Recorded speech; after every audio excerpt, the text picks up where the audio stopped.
Hey guys, Dr. Callahan here for week 3 Monday. I have 3 questions for you for your warm-up. First one is, what is one thing that really bothers you and why?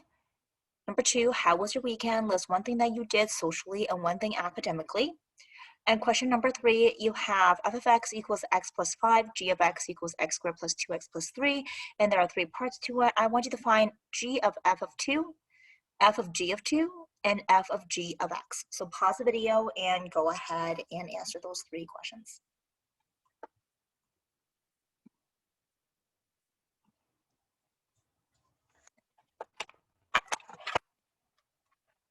All right, let's take a look at question number 3. So looking at question number 3, let's start off with the first one. G of f of x. You're going to work from the inside out, so you want to figure out what f of 2 is equal to. So you're looking at the f function. Whenever there's an x, you're going to replace it by a 2. So in this case, it's going to give you a 7. So I'm going to put the 7 right there. Then I'm going to look at it as g of 7. So I'm going to look at the g function. Whenever there's an x, we're going to replace the x with a 7. So I'm going to have 7 squared plus 2 times 7 plus 3. 7 times 7 is 49, plus 2 times 7 is 14, plus 3, which is going to give me a 49 plus 17, which is going to give me a 66. And that is my answer. For B, you're going to do the same thing, work from the inside out. So you have g of 2. So let's do that on the side. G of 2, you're looking at the g function. So whenever there's an x, you're going to replace the x with a 2. So you have 2 squared plus 2 times 2 plus 3. 4 plus 4 plus 3 is going to give you 11. But we're not done yet. I got a little bit ahead of myself. So I'm going to take that 11 and I'm going to go ahead and replace it in here for f. So I have f of 11, and so I have 11 plus 5, which is going to give me 16. Next one, g of x. So this one is a little bit different because you don't have an actual concrete number to plug in. So what you're going to do is you're going to take g of x, which is x squared plus 2x plus 3, and you're going to put that in for x in f of x. So whenever you see an x, you're going to replace that x with a x squared plus 2x plus 3, which is right here for the x, but then don't forget your 5, and then combine like terms. You have x squared plus 2x plus 8. And that, boys and girls, is your answer for the warm-up.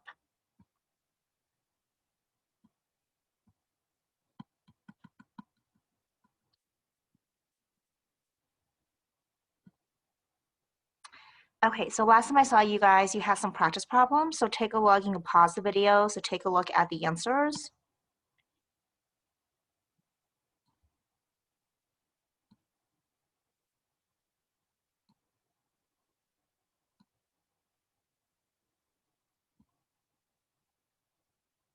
I know I'm going a little bit fast, but you guys can go ahead and pause it in between.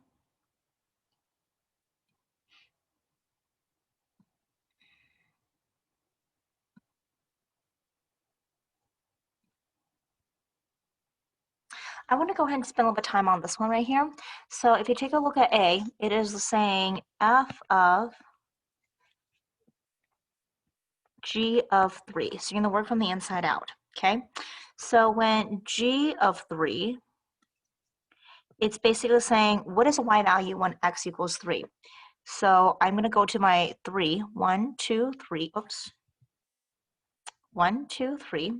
You're going to look at the g graph, which is right here. And I think it might be easier if I can actually color it so it's a little bit easier to see. So this purple graph right here. And then your f is going to be this blue graph right here. Okay, so it's nicer to like distinguish the two.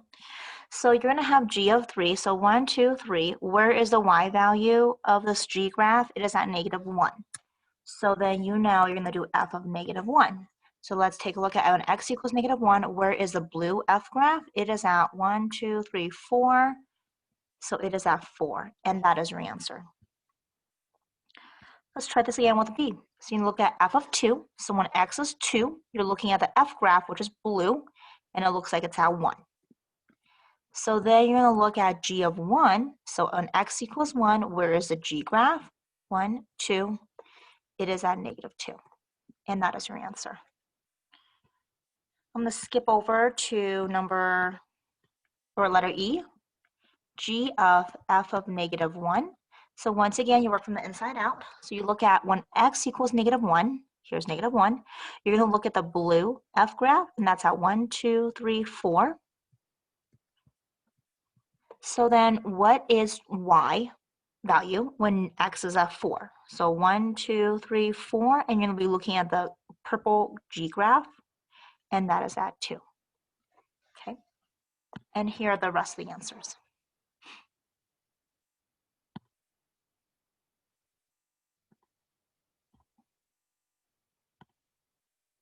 All right, so today we're going to talk about composite functions, piecewise functions, difference of quotients, even and odd functions. There is a Kahoot right here that you guys can go ahead and practice. We cannot do the group work because it's going to be in envelopes, and obviously you guys are not in class. Quizlet match is right here. You might want to go ahead and practice with that. And then start your homework for sections 1.2.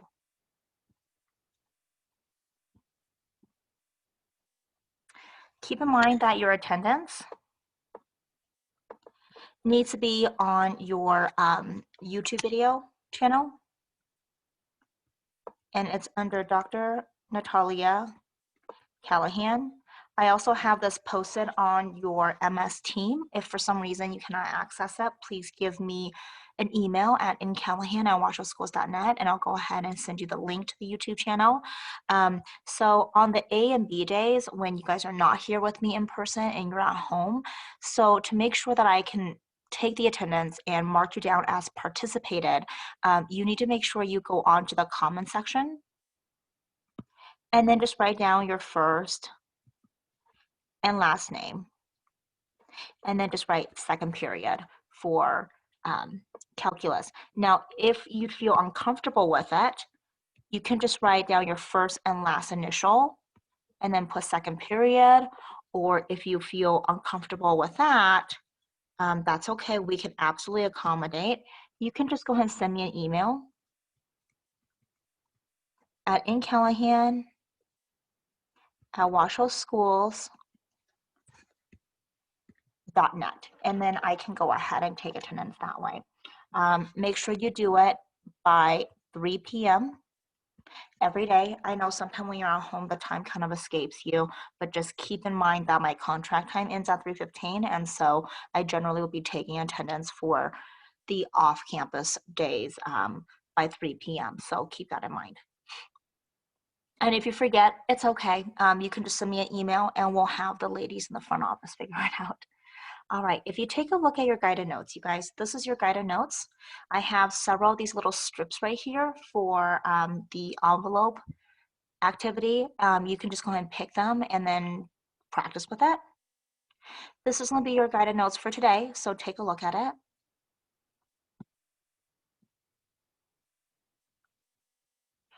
All right, so let's go ahead and get started with that then. We're going to get started right here, I guess. That's your example 1, example 2, example 3.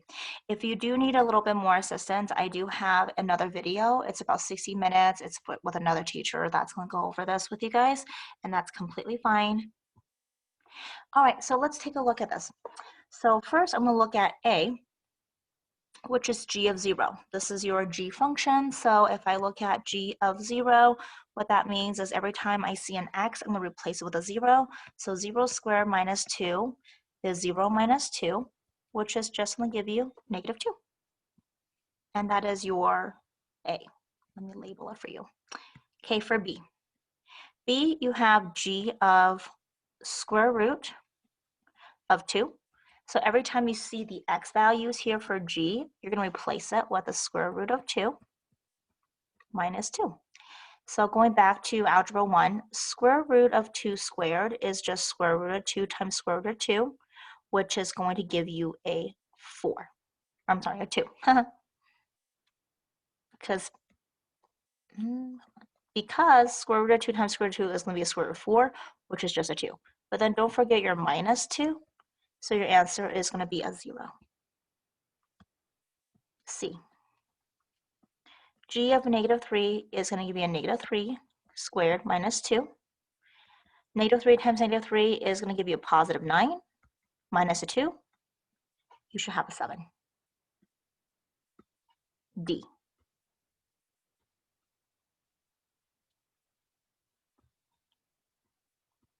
For D, you have G of x plus 2. So this one's a little bit more trickier because you don't have a single number, you have a binomial. So every time you see the x, you're going to replace the x with x plus 2 squared minus 2. You would have to rewrite this twice. I know it's tempting to write x squared plus 4, but that would be incorrect. And so with that, you would have to then FOIL, okay? First is going to be x times x, which is x squared. Outer, which is going to be x times 2, which is 2x. Inner, which is 2 times x, and that's 2x.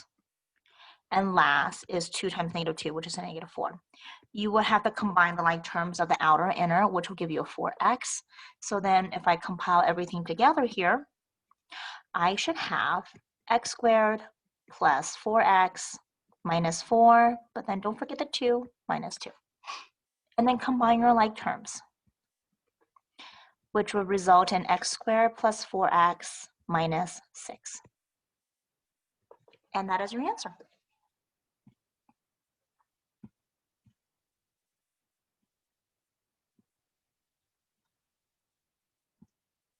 If you need a better handwriting, I did type it up with steps in pink on the side.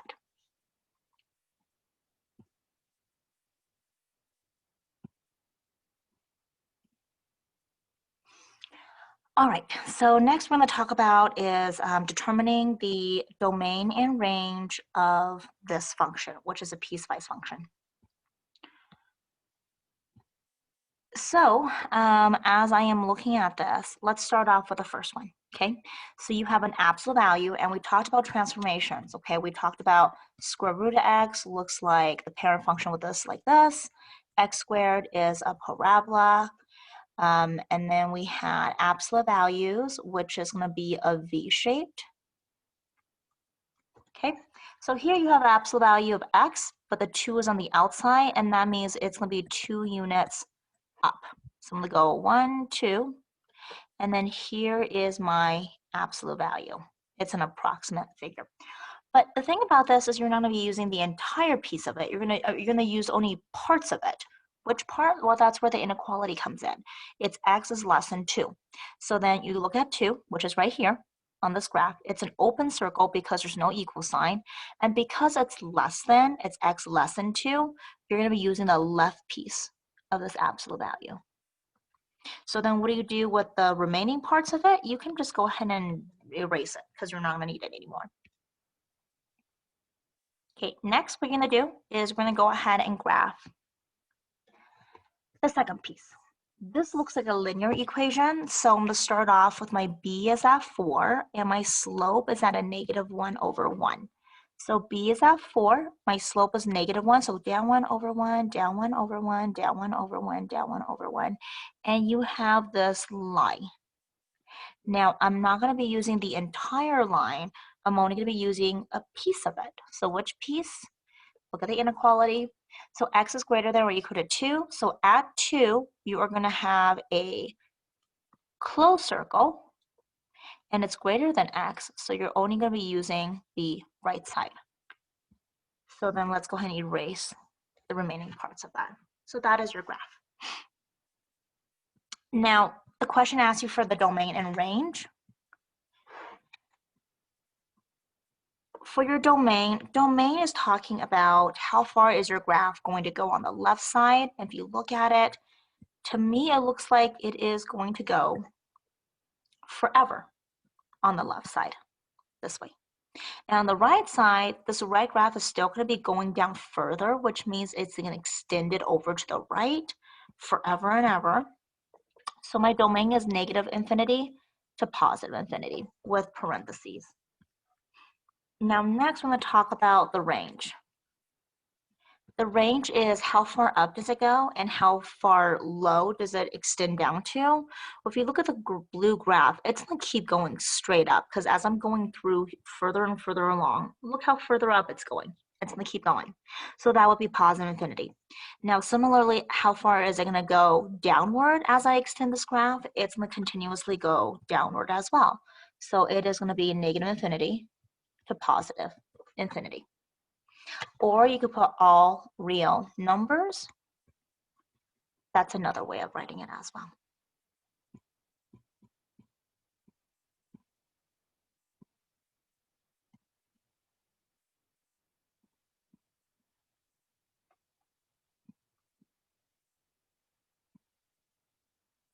Okay, so last example. Let's go ahead and take a look at this one here. Okay, so fog is going to be f of g of x. And then what you're going to do is going to work from the inside out, okay? The inside part of this is g of x. G of x function is going to be x squared plus 1. And then what you're going to do is you're going to look at the f function. And every time there is an x, you're going to replace that x, which is in a fraction, of x squared plus 1. There's nothing else you can reduce, so that's your finalized answer. Okay, for b, that was a, I should label everything. For b, you have g of f of x. So you're going to start from the inside out once again, f of x. F of x is going to be 1 over x. So every time you see an x squared or x, you're going to replace the x with 1 over x. So I'm going to put that as a squared plus 1. Now that I have this, I can go ahead and reduce a little bit by distributing the exponent to the numerator and the denominator. So I have 1 squared, 1 times 1 is 1, x times x is x squared plus 1. Now that I have this, I am going to put this part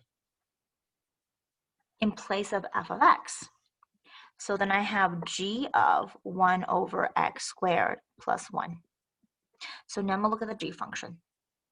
Anytime you have an x, you replace that x with 1 over x squared plus 1 squared plus 1.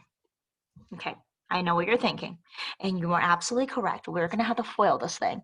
It's an ugly beast, but guess what? You can do it. Okay, so let's go ahead and FOIL this. I'm going to put on the side FOIL. So first, 1 over x squared times 1 over x squared is 1 over x to the 4th. Outer 1 over x squared times 1 is 1 over x squared. Inner 1 times x squared is just 1 over x squared. And then last, 1 times 1 is 1. But you can combine the like terms of the outer and the inner, so that's going to give you, and luckily you have common denominators, 2 over x squared, because 1 plus 1 is 2. So let's go ahead and rewrite this then. I am going to replace my FOIL with 1 over x to the 4th plus 2 over x squared, and then you have a 1 plus this 1, which gives you a 2. And this is your answer to g of f of x.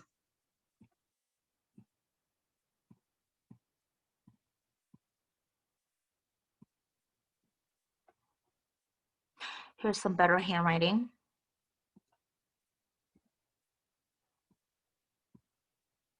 Okay, so now that we went over those 3 examples, I think you guys are pretty much ready to kind of do the activity on your own. So I have a few different examples right here. Normally, if you're in the classroom, I will be passing these out in envelopes with them cut out and everything, but since we're not doing that, go ahead and just work on your own on a separate piece of paper. This also gives you an opportunity to kind of practice with even and odd functions, which is good. And that essentially is it for week 3, Monday. Now, if you would like some extra additional practice, I do have the Kahoot that you can operate on your own. I also would like you guys to go on to this link on Composite function with Quizlets. So if you go ahead and click on that, it is going to go to here, and that's not what I initially participated. That's not correct. Let's see. Let's try it one more time. No.